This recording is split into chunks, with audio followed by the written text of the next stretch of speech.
जरा सोचिए, एक बहुत बड़ी मशीनरी है जो पर्दे के पीछे बिल्कुल चुपचाप काम करती है ताकि देश की शिक्षा व्यवस्था बिना रुके चलती रहे। ये एक ऐसा एडमिनिस्ट्रेटिव जाल है जिसे हम और आप आमतौर पर देख ही नहीं पाते, लेकिन यही वो ताकत है जो ये पक्का करती है कि हजारों शिक्षकों को हर महीने उनकी मेहनत का फल मिले। तो सवाल उठता है कि आखिर ये होता कैसे है। ये कोई जादू नहीं है, बल्कि एक बहुत ही कॉम्प्लिकेटेड लॉजिस्टिकल पजल है जिसे हर महीने बिना किसी गलती के हल करना पड़ता है। तो चलिए आज इसी पहेली को सुलझाने की कोशिश करते हैं।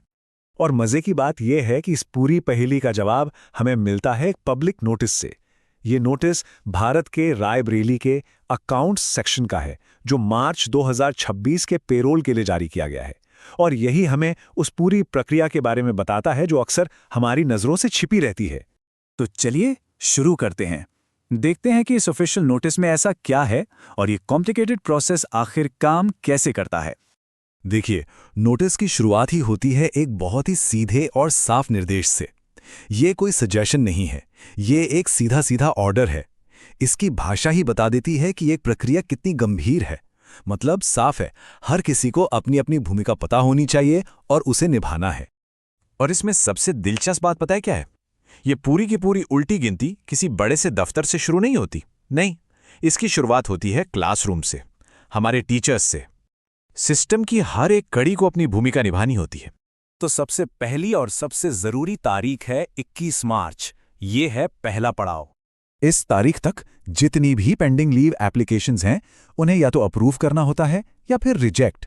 अब सवाल उठता है कि ऐसा करना इतना जरूरी क्यों है? वो इसलिए क्योंकि इसी के आधार पर महीने के लिए अटेंडेंस का रिकॉर्ड एकदम सटीक बनता है, जिसमें कोई गलती की गुंजाइश ना हो।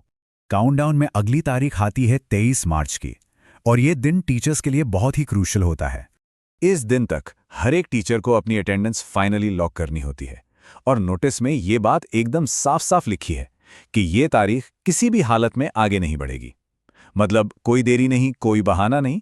यही अनुशासन इस पूरे प्रोसेस की रीढ़ की हड्डी है। तो जैसे ही टीचर्स अपना काम पूरा करते हैं, ये जिम्मेदारी अब एडमिनिस्ट्रेटिव चेन में एक लेवल ऊपर चली जाती है, यानी ब्लॉक लेवल पर।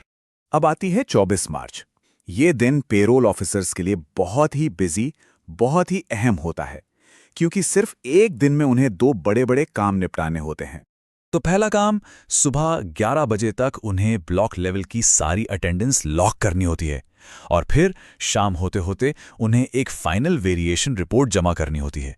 ये वो डॉक्यूमेंट होता है जिसमें कोई भी आखिरी मिनट में हुए बदलाव या गड़बड़ियां सब लिस्ट की जाती हैं। और ये सब एक ही दिन के अंदर करना होता है। तो अब हम पहुंचते हैं इस पूरे एडमिनिस्ट्रेटिव प्रोसेस के सबसे आखिरी और सबसे क्रिटिकल स्टेज पर।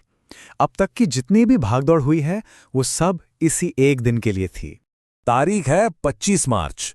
ये महीने के पेरोल की फाइनल डेडलाइन है।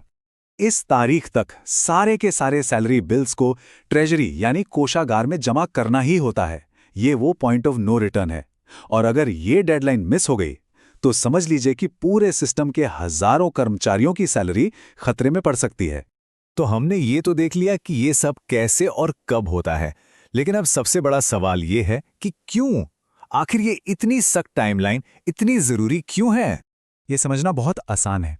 देखिए, जब पूरा प्रोसेस टाइम पर होता है तो टीचर्स को उनकी सैलरी टाइम पर मिलती है और पूरा सिस्टम एकदम स्मूथली चलता है। लेकिन अगर जरा सी भी देरी हुई तो इसका सीधा असर हजारों कर्मचारियों की जिंदगी पर पड़ता है। उनके घरों में फाइनेंशियल अनसर्टेनिटी और तनाव का माहौल बन जाता है। तो समझने वाली बात यह है कि यह सिर्फ कोई कागजी कार्यवाही या ब्यूरोक्रेसी नहीं है।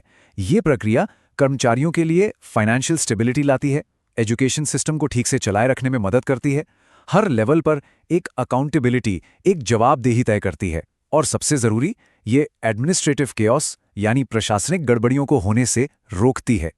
और आखिर में एक सवाल सोचने के लिए छोड़ जाते हैं।